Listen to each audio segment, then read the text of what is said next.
মটর ডালের বড়া করে আলু দিয়ে তরকারি করবো। বড়াটা ভেজে নেব, কড়াইতে তেল দিয়ে দেবো।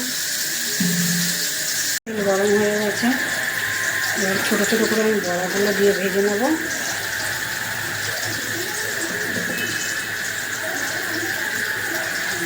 এটা আমি পেঁয়াজ দিয়ে নিরামিষ করছি। কাঁচা লঙ্কা দিয়েছি আর একটু নুন দিয়েছি, অল্প একটু সামান্য একটু চিনি দিয়েছি, হলুদ আর কালো জিরে দিয়ে এটাকে বড়াটা করে নিচ্ছি।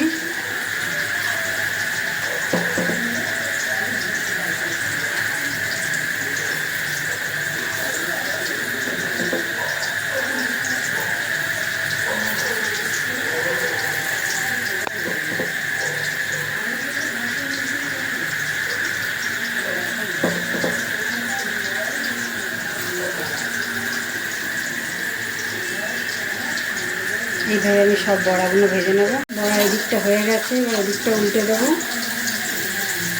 উল্টে পুলটে হালকা ব্রাউন করে ভেজে নেবো, খুব বেশি লাল করবো না, যেহেতু ঝুলে দেবো।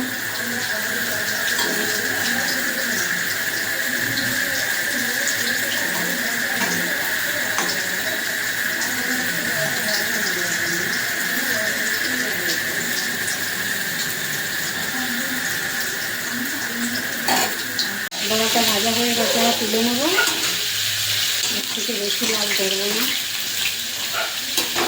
ঢেলে দেবো অল্প অল্প, হালকা হালকা লাল লাল করবো। খুব বেশি লাল করলে ভালো লাগবে না। আমি এরকম করে সব বড়াগুলো ভেজে নেবো।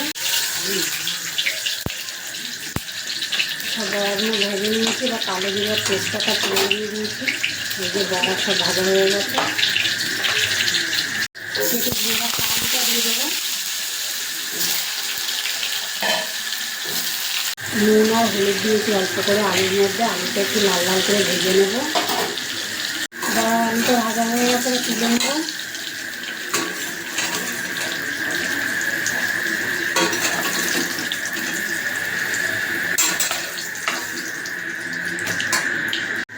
হাফ চামচের মতন আদা ফোড়ন দিয়ে দেবো। আদাটা বেটে নিয়েছি আমি।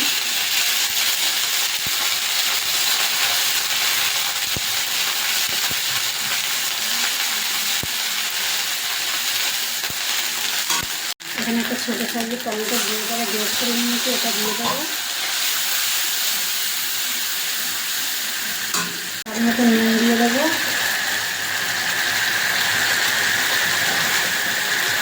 হলুদ দিয়ে দেবো।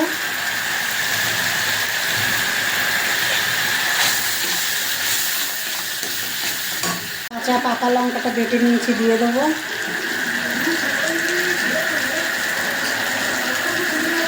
জিরে ধনে একসঙ্গে বেটে নিয়েছি, এটাও দিয়ে দেবো।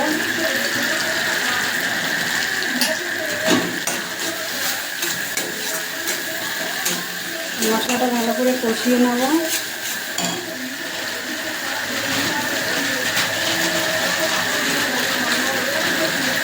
দু চারটে দানা চিনি দেবো, এই যে খুব বেশি দেবো না। নিরামিষ তরকারি একটু মিষ্টি হবে না, কিন্তু স্বাদটা ভালো হবে। সামনে একটু কাশ্মীরি লঙ্কার গুঁড়ো দেবো। এই যে একটা কাশ্মীরি লঙ্কার গুঁড়ো।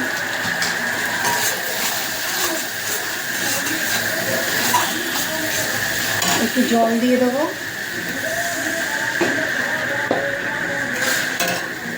ভেজে রাখা আলুটা দিয়ে দেবো।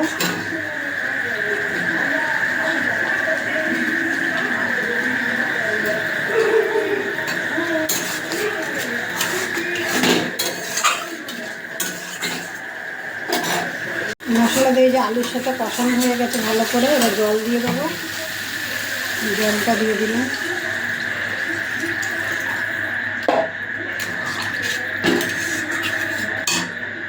ঝোলটা ফুটে গেলে কিছুটা, তারপরে আমি আলুটা গলে গেলে বড়াটা ভেজে রাখা বড়াটা দিয়ে দেবো। আলু গলে গেছে, আলু গলে গেছে,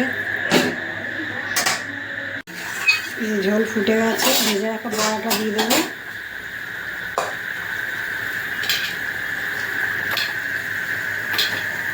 এই যে ভেজে রাখা বড়াগুলো দিয়ে দেবো।